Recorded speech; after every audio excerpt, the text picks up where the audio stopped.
Hello', তোমালোকক যে মই আবৃত্তি কৰিবলৈ কৈছোঁ, আবৃত্তি কৰাৰ উপকাৰিতা কি জানানে? আমাৰ কি ভাল হয়? আবৃত্তি কৰিবৰ কাৰণে মই তোমালোকক বাধ্য কৰোৱা নাই। আবৃত্তি কৰিলে তোমালোকৰ উচ্চাৰণবিলাক স্পষ্ট হ'ব। তোমালোকে বৰ্ণমালাৰ শুদ্ধ উচ্চাৰণ কৰিব পাৰিবা। তোমালোকে যিটো বিষয় নিৰ্বাচন কৰিবা, সেই বিষয়টো যদি তোমালোকে শুদ্ধ উচ্চাৰণ কৰিব নোৱাৰা, তেতিয়াহ'লে জানো তোমালোকে শিকিব পাৰিবা?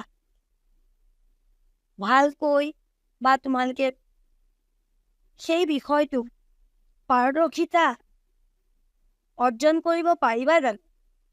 তোমালোকে কোৱাচোন বাৰু।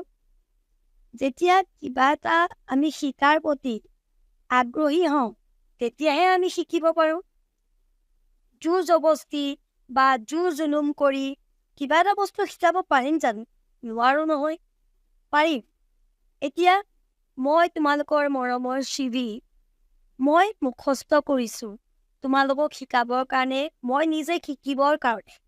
গতিকে তোমালোকে জানো মোৰ লগত সহপাঠী নহয়? কথাষাৰ এবাৰ ভাবি চাবাচোন দেই।